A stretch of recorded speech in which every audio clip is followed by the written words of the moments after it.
करी हेची काम, करी हेची काम, मना जपे राम राम, लागो हाची छंद, म्हणा गोविंद गोविंद पंढरीच्या देवराया, पंढरीच्या देवराया, हरे पंढरीच्या देवराया, दंडवत तुझे पाया, दंडवत तुझे पाया, दंडवत तुझे पाया, दंडवत तुझे पाया, दंडवत तुझे पाया, दंडवत तुझे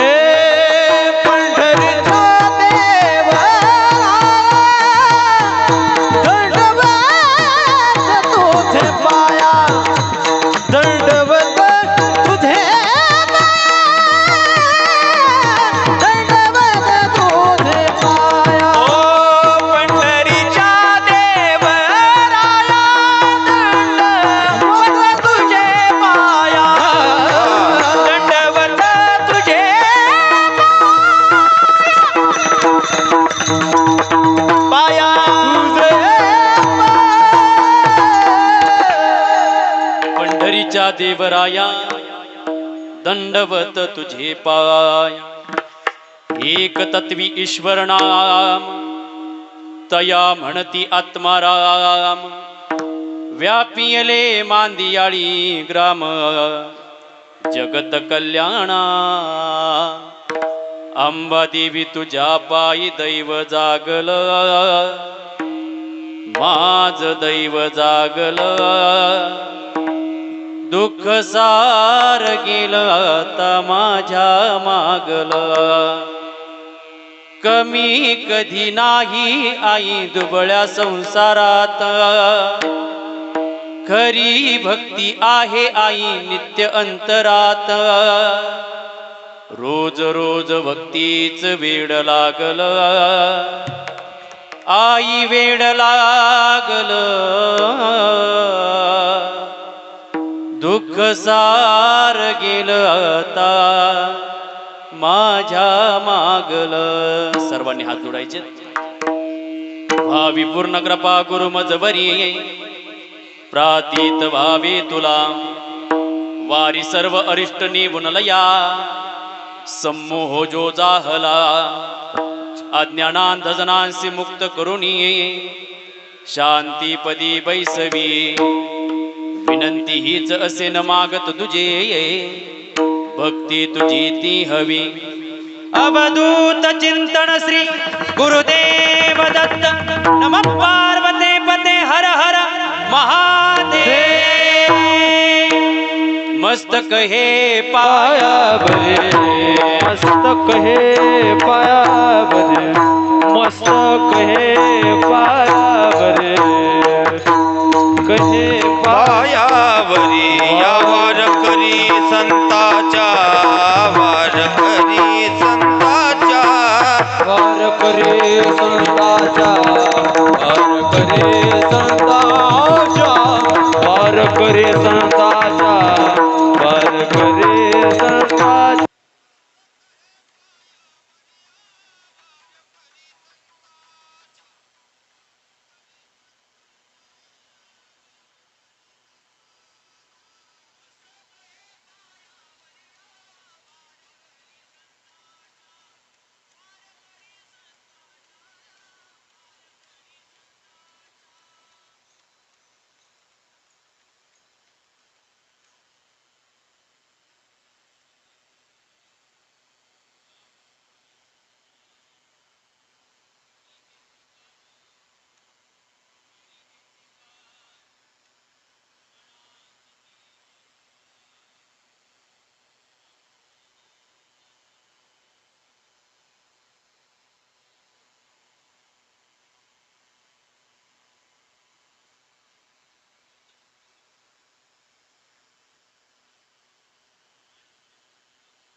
आवाज आहे बरं.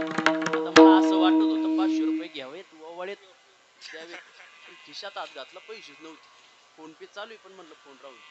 अतिशय गोड अतिशय उत्तम, कारण स्वरे शक्ती ईश्वर की हर स्वर में बसे ही राम, जब राग गाये रागिणी तब रोगी को मिले आराम. गोड कंठ आहे बरं बाबांचा. सज्जन हो, तुकोबरायांचा कामावरती विजय, क्रोधावरती विजय, लोभावरती विजय. काम क्रोध लोभ मद मत्सर दंभ अहंकार यावरती विजय मिळवणारा साधक म्हणजे जगद्गुरु तुकोबराय. सज्जन आहोत, त्या तुकोबरायांचा अभंग आज सेवेकरता निवडला. आता ज्या साधकाचा अभंग निवडला ना, त्याचा थोडा परिचय समाजाला झाला की अभंग कळायला सोपा जातो बाबा. मग कोण तुकोबराय? आपल्या 3 इच्छा आहेत बरं, 3 इच्छा आहेत. पहिली सगळ्यांची इच्छा आहे की मी सर्वज्ञ व्हावं, प्रत्येक गोष्टीचं ज्ञान मला भेटावं हे प्रत्येकाला वाटतं.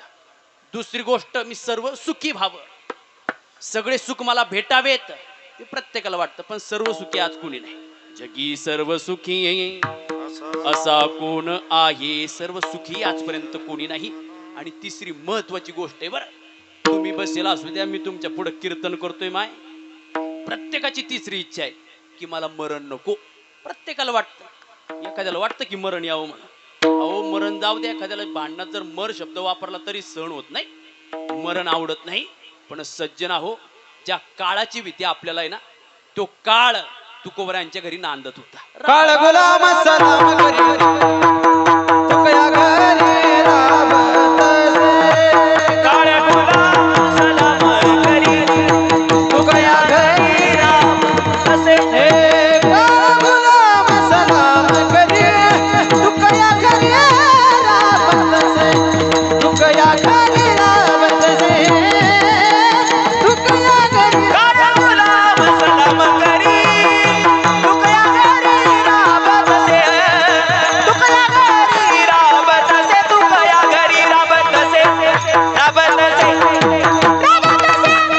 ए हो सज्जन आहो, तो काळ राबायचा तुकोबरायांच्या घरी. आणि तुकोबरायांना न्यायला विमान आलं. विमान असं उंचीवरती होतं. तुकोबराय आता विमानात बसायला चालले. जो काळ होता ना, ज्याला आपण सगळे घाबरतो, तो काळ रडायला लागला. आणि जगद्गुरु तुकोबराय काळाकडे पाहतात, काळाच्या डोळ्यामध्ये आसव पाहिलीत. जगद्गुरु तुकोबराय काळाला म्हणतात, का रे सगळ्या जगाला रडवणारा तू आज का रडतो? त्यावेळेस काळानं सांगव, महाराज तुम्हाला घेऊन जाण्याकरता संपूर्ण आयुष्य तुमच्या घरी घातलं मी, शेवटचा अधिकार सुद्धा मला ठेवला नाही का? पण सज्जनाव ऐका, जगद्गुरु तुकोबरायांचा अधिकार. विमान असं उंचीवरती होतं महाराज, आणि तुकोबरायांना पाय पुरेना, म्हणून तुकोबरायांनी काय करावं, काळाला जवळ बोलवावं. बरं, काळाला जवळ बोलवलं. काळाला सांगितलं, खाली वाक मायबाप, आपल्याला ज्याची भीती आहे त्या काळाच्या डोक्यावरती आम्ही माता दिला पाय, आम्ही माता दिला पाय, आम्ही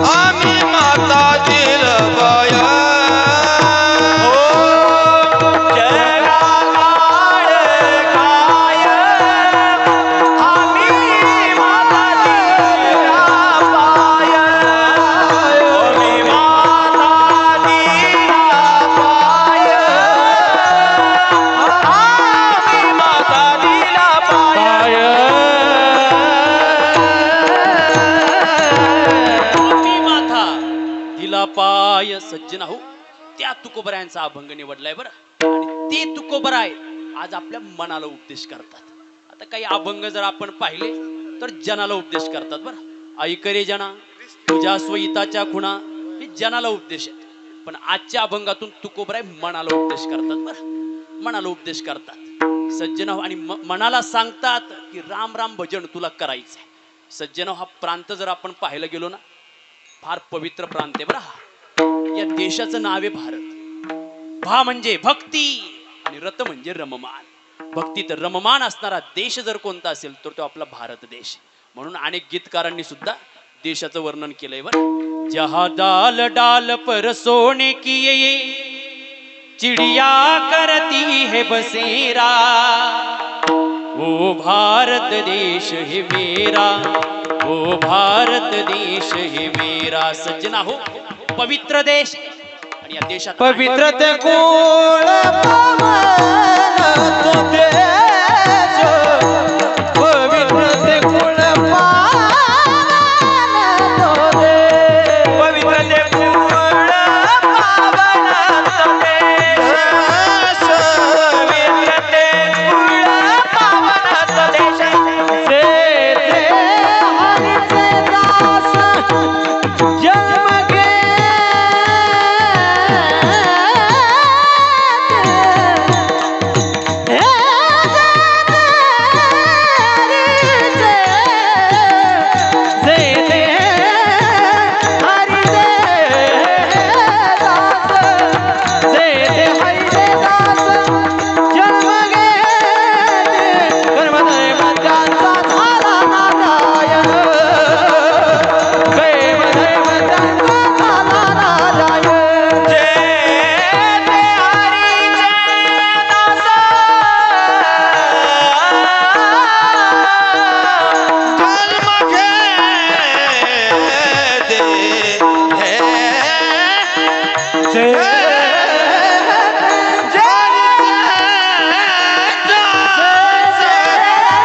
से हरिचे दास जन्म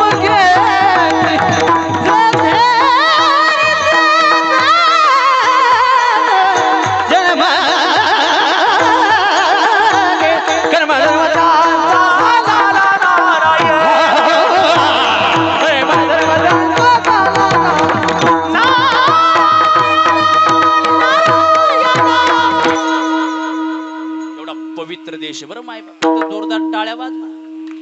म्हणाल बाबा प्रमाण म्हटले की टाळ्या वाजवायला सांगतात असं का? गुरुजी, काही माणसांकडं संपत्ती नाहीये, काहींकडे भरपूर संपत्ती, पण झोपेच्या बाबतीत अतिशय गरीब आहे. काहींकडे इतकी गडजंग संपत्ती माय, इतकी संपत्ती पण त्याला झोपच लागत नाही. आणि काहींकडे काहीच नाही पण झोपेच्या बाबतीत इतके श्रीमंत आहे. आत्ता कीर्तनात काही न बसल्या बसल्या झोप एवढं. म्हणून तुमची झोप उडावी म्हणून तुम्हाला टाळी वाजवायला सांगतोय मी. अजून मग टाळी वाजवत गंधर्व गोड गातायत. सज्जनाव, देश पवित्र आहे. या देशात अनेक शक्ती नांदतात. भजनाकडे आपल्याला यायचंय बरं. पहिली शक्ती नांदते ती म्हणजे भगवंत शक्ती. भगवंत शक्ती नांदते म्हणून आपण सप्ताह करतो की नाही. माऊलींना जर विचारलं तर माऊली सांगतील, तो विश्वश्रियेचा भरता मीची इथगा पंडुसुता, मी गोसावी समजता त्रैलोक्याचा. म्या बोलविल्या वेदू बोले, म्या चालविल्या सूर्य चाले, म्या हलविल्या प्राणू हाले, जो या जगात तुझी असते वेदासी बोलणे, तुझी असते वेदासी बोलणे, तुझी असते वेदासी बोलणे,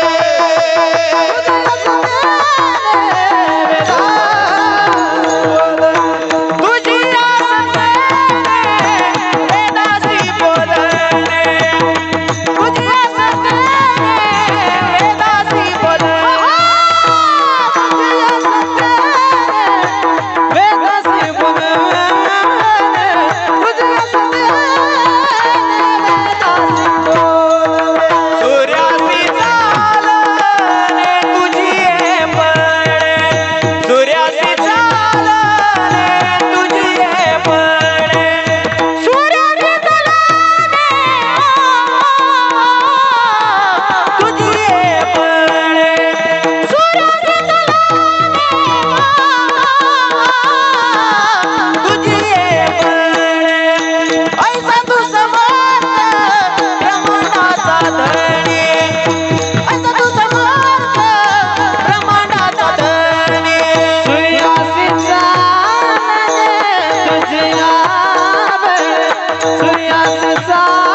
किती नांदते हे आम्हाला लक्षात घ्यावं लागेल. ज्या प्रभूंच्या दरबारामध्ये आपण सेवा करतोय ना, किती अधिकार आहे बरं त्यांचा, फार अधिकार आहे. जर आपण त्यांचा अधिकार पाहायला गेलो तर एका गीतकारानं फार गोड गायलेला आहे. माय उभी गाय भोवूनी पुढे वासरू पाही वळूनी कृतघ्नतेचे श्वान विचारे पायावर झुकले मला हे दत्तगुरु दिसले मला हे दत्तगुरु दिसले मला दत्तगुरु दिसले मला सद्गुरु दिसले सद्गुरु दिसले सद्गुरु दिसले मला सद्गुरु दिसले मला सद्गुरु दिसले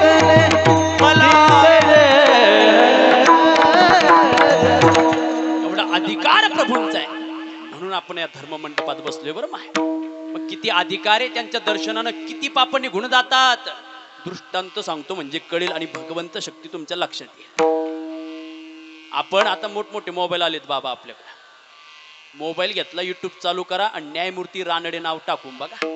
त्यांच्या जीवनात प्रभूंचा साक्षात्कार तुमचे डोळे उघडे करेल. काय घडलं त्यांच्या जीवनामध्ये सज्जना हो. न्यायमूर्ती एक दिवसाचा प्रसंग असा की अंग दुखायला लागला आणि न्यायमूर्ती पुण्याला जे आत्ताचं संचिती हॉस्पिटल आहे तिथे गेले.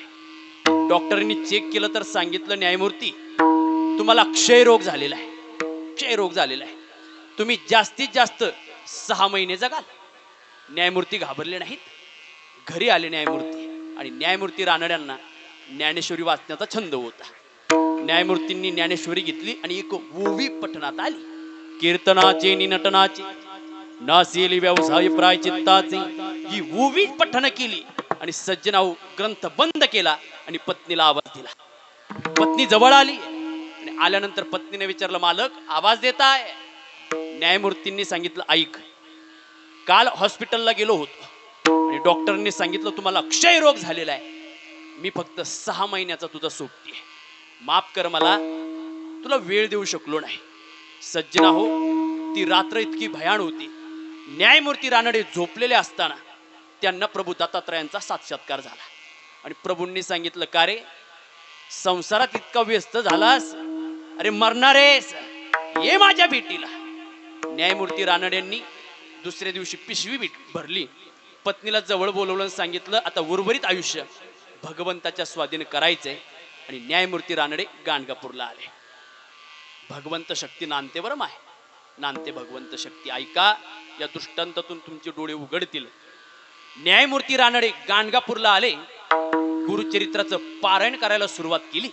सकाळी उठायचे, स्नान विधी करायचे, गंगेत भिक्षा मागून आणायचे आणि जी मागून आणलेली भिक्षा होती ते का सफेद वस्त्रामध्ये घ्यायचे, पाण्यामध्ये धुवायचे आणि ती भिक्षा श्रवण करायची, सेवन करायचे. सज्जना हो, असं चाललं आणि गुरुचरित्राचं पारायण करायचे. उर्वरित जो वेळ होता ना त्या वेळेमध्ये न्यायमूर्ती रानडे फक्त भजन करायचे बरं. अवधूत चिंतन श्री गुरुदेव दत्त, अवधूत चिंतन श्री गुरुदेव दत्त. सज्जना हो, गुरूंचं भजन आणि गुरुचरित्राचं पारायण आणि गंगेचं स्नान आणि मधुगिरी जी मागलेली होती त्याचं सेवन. सज्जना हो, प्रकार फक्त 6 महिने न्यायमूर्ती जगणार होते. भगवंताची कृपा झाली, प्रभू दत्तात्रयांची कृपा झाली. न्यायमूर्ती रानडे तब्बल 11 वर्षापर्यंत गाणगापूरमध्ये राहिले. 11 वर्षानंतर स्वामी समर्थांचा साक्षात्कार झाला आणि त्यांनी सांगितलं का रे कुठपर्यंत गाणगापूरला राहतोस, ये मला भेटायला अक्कलकोटला. न्यायमूर्ती रानडे अक्कलकोटला आले आणि स्वामींची सेवा करू लागले. सेवा करत असताना सज्जना हो, अक्कलकोटला सुद्धा 4 वर्ष सेवा केली आणि स्वामी समर्थांनी सांगितलं ऐक, तुझी पत्नी मरण यातना भोगते घरी, जा तिला भेटण्याकरता. आता पती पत्नीचं प्रेम कसं असतं ना माय. न्यायमूर्ती रानडे घरी आले. जे घर त्यांनी 15 वर्षापूर्वी सोडलं होतं, का तर 6 महिन्यात मृत्यू येणारे म्हणून. पत्नीनं न्यायमूर्तींना दरवाजामध्ये बघितलं, इतका आनंद झाला गड्या तिला, इतका आनंद झाला जशी एखादी माय आपल्या तानुल्या बाळाला घरामध्ये ठेवून शेतामध्ये जावी आणि शेतामधून आल्यानंतर त्या मुलाला किती आनंद होतो ना आपली आई आल्यासारखा, तसं त्या पत्नीला आनंद झाला. मिठी मारली न्यायमूर्तींना. का हो, 6 महिन्याचं आयुष्य सांगून मला केलात तुम्ही, 15 वर्ष झाले जगलात कसे? न्यायमूर्तींनी सांगितलं, तुला सांगत बसण्यात वेळ घालत नाही, लवकर पिशवी भर. आपल्याला ज्या डॉक्टरांनी मला सांगितलं की 6 महिन्यात तुम्ही मृत्युमुखी पडणारे, त्या डॉक्टरांकडे जायचे.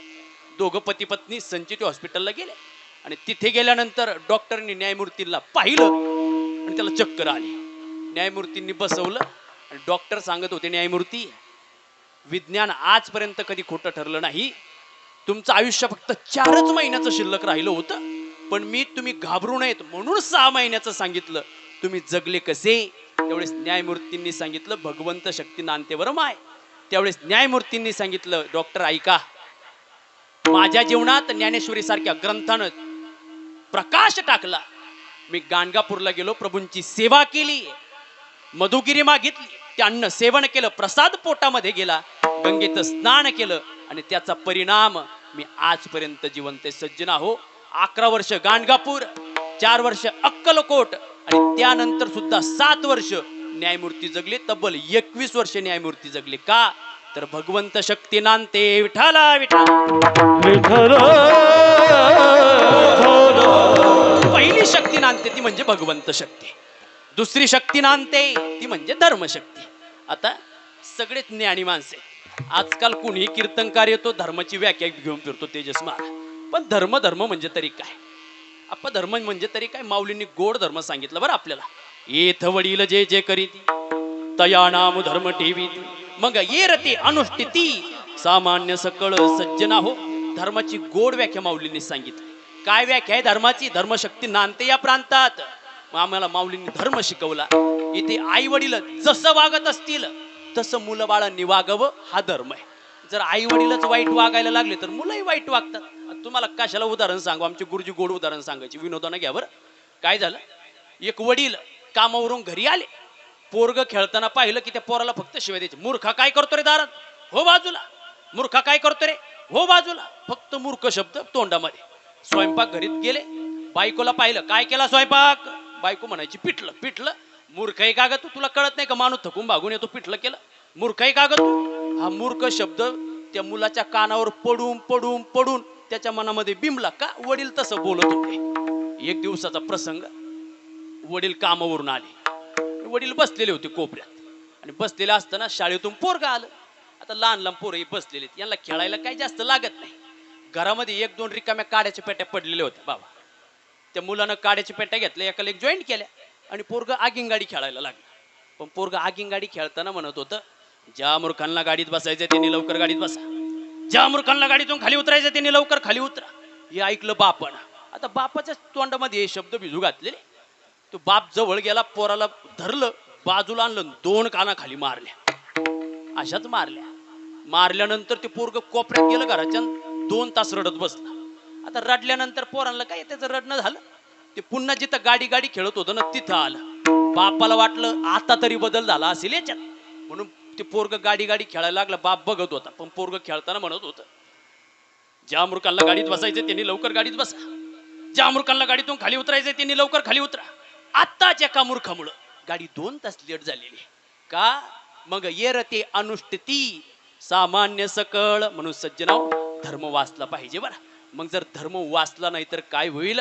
माऊलीने गोड सांगितलंय, तैसा स्वधर्म जरी लोपला, मग सर्व सुखाचा थारा मोडीला. जैसा दीपासवे हरपला, प्रकाश जाय सज्जना हो. हा धर्म वाचवायचा ठरला की 2 नावं आमच्या पुढे येतात. एकानं आपलं संपूर्ण आयुष्य या धर्माकरता खर्ची केलं. ते बापले कोण होते गड्या? छत्रपती शिवाजी महाराज आणि धर्मवीर संभाजी महाराज. काय धर्माविषयीची आसक्ती होती बरं. पण राजांनी धर्म जोपासला, पण त्यांच्या डोळ्यामध्ये सुद्धा फार दूरदृष्टी होती. त्यांच्या डोळ्यामध्ये राजांकडून एक गोष्ट शिकण्यासारखी बरं. माणसानं धनानं श्रीमंत होण्यापेक्षा माणसानं मनानं श्रीमंत व्हावा. फार गोड गोष्ट आहे. माणसानं धनानं श्रीमंत होण्यापेक्षा माणसानं मनानं श्रीमंत व्हावं. का? मंदिराचा कळस जरी सोन्याचा असला पण माणसं नतमस्तक मात्र दगडाच्या पायरीवरती होतात. विठाला विठाला हो सज्जना हो. पहिली शक्ती नांदते भगवंत शक्ती, दुसरी शक्ती धर्म शक्ती, तिसरी शक्ती नांदते संत शक्ती. बरं आता किती संत पाहतो आपण. तुमची भूमी इतकी पावन आहे. स्वामी आत्मारामगिरी स्वामी महाराजांसारखे संत तुम्ही पाहिलेत गड्या. बाबांचा काय अधिकार आहे. बरं मी कीर्तनामध्ये गात असतो कारण बाबांची कीर्ती सगळ्या जगभर पसरली. बरं कशी पसरली? हे कीर्ती जगात माझ्या आत्माराम बाबांची कीर्ती जगात, कीर्ती जगात माझ्या आत्मारामाची कीर्ती जगात, हे कीर्ती जगात माझ्या आत्माराम बाबांची कीर्ती जगात, कीर्ती जगात माझ्या आत्मारामाची कीर्ती जगात. तत्वी ईश्वर नाम तया म्हणती आत्माराम, ईश्वर नाम या म्हणती आत्माराम, व्यापिले माती आणि ग्राम जगात कल्याण.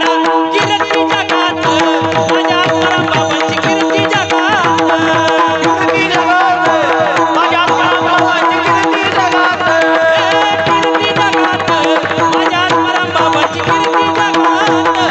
कीर्ती जगात माझ्या आत्मारामाची कीर्ती जगात.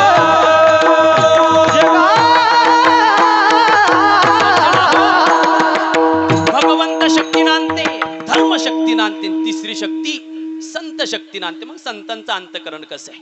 हे विश्वची माझे घर, ऐसी मती जयाची स्थिर, किंबहुना चराचर आपणची जाहला. सज्जनाव संत शक्ती नांदते. बरं म्हणून आपल्या जवळच आत्मारामगिरी स्वामी महाराज वास्तव्य करतात. किती पवित्र भूमी आहे आपली.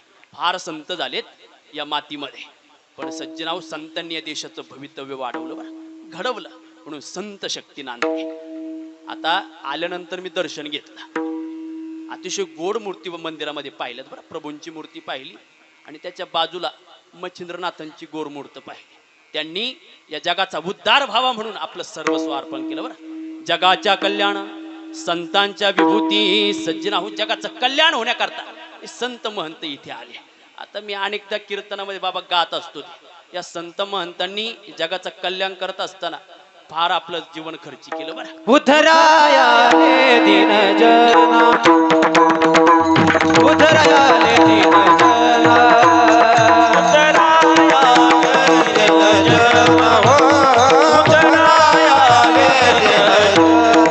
हे ब्रह्ममूर्ती साता जगी अवतरले,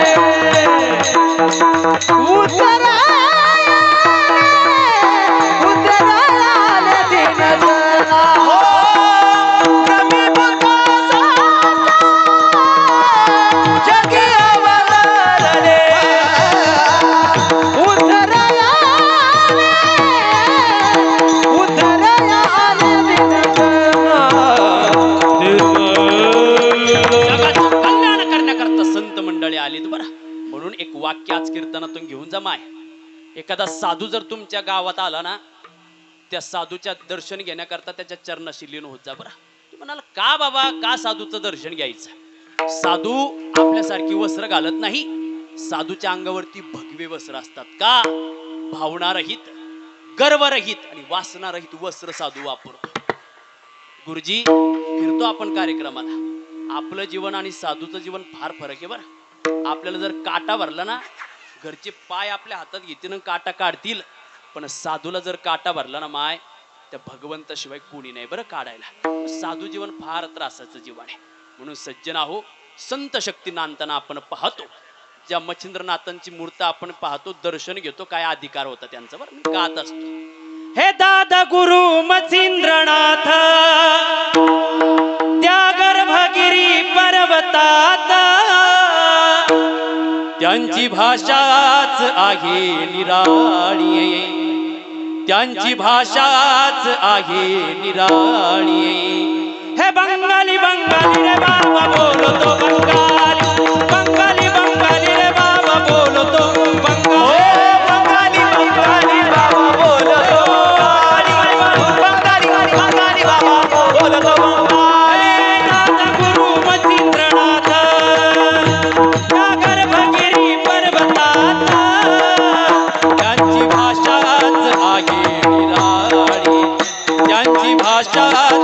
आहे निराळी. हे बंगाली बंगाली रे बाबा बोलतो बंगाली, बंगाली बंगाली रे बाबा बोलतो बंगाली. बंगाली बंगाली रे बाबा बोलतो बंगाली, बंगाली बंगाली बाबा बोलतो बंगाली. सज्जनावो, संत शक्ती नांदते हे लक्षात घ्यावं लागेल. आणि चौथी शक्ती नांदताना आपण पाहतो भजनक शक्ती. भजनक शक्ती गुरुजी, हा प्रांत आपला भारत प्रांत, प्रत्येक प्रांतात तुम्ही जा भजन होतं बरं. प्रांताचं जाऊ द्या गुरुजी, तुम्ही जर आमच्याकडे जर आले ना, आमच्याकडे चुनचुली नावाचं गाव आहे. तिथे इतक्या पोल्ट्री फार्म आहेत. पोल्ट्री फार्म म्हणजे कोंबड्यांचे घर, इतके कोंबड्यांचे घर आहेत. आता मी काल 2 दिवस झाले मामाच्या घरी चाललो होतो, तर जाताना ते कुकुट फार्म पाहिले आणि तिथं अभंग लागलेला होता, विठ्ठला तू वेडा कुंभार. अरे म्हणलं पोल्ट्रीत हा अभंग. मी थांबलो, त्या मालकाला विचारलं का हो इथं का लावलं. त्यानं सांगितलं हे संगीत, हे भजन जर कोंबड्यांच्या कानावरती पडलं त्या फ्रेश राहत. मी विचार केला, कोंबड्या जर फ्रेश राहतात, मी गेल्या 2 तासापासून गागतोय, हे का फ्रेश नाहीत गाड्या. सज्जना हो, भजन शक्ती नांदते हे आम्हाला लक्षात घ्यावं लागेल.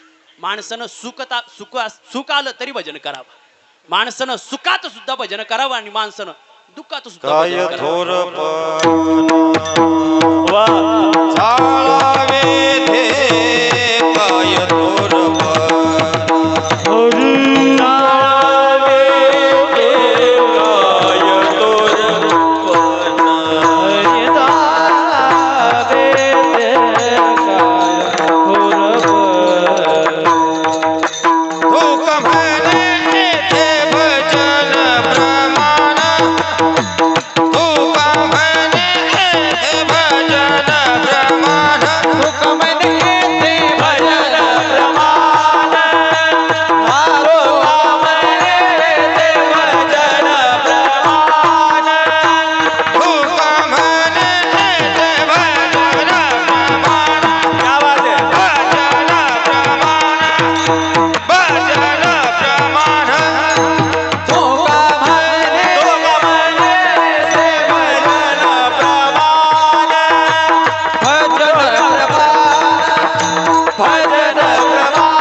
भजन आपणही केलं पाहिजे. आपण वारीत गेलो, भजनाचा आनंद घेतो बरं. आता आमच्याकडं महालक्ष्मी मातेचं मोठं मंदिर आहे, प्रभू दत्तात्रयांचं सुद्धा मोठं मंदिर आहे. आजपासून तिथला सप्ताह चालू होतो. सप्ताह काळात काही बाहेर काय कीर्तन करत नाही. विकास महाराजांचा फोन आला, मलाच प्रश्न पडला मी हो कसा म्हणतो. सज्जना हो, ते आमच्या मंदिरात या माता माऊल्या बसलेल्या आहेत ना, पूर्वीच्या काळी फार गोड गोड भजन करायचे, फार गोड गोड भजन. आमची आजी एक भजन म्हणायची बरं. आमच्या गावात एक सोनारी नाई होती, ती आमची आजी बसल्या की गोड भजन करायच्या. ते भजन माझ्या अजून कानामध्ये फार गोड आहे आणि त्या कीर्तनात मी गात असतो बरं. त्यांनी या नरदेहाचे धडे त्या भजनातून शिकावे. हे कुंभार घडी तो घडा, या घड्याला जा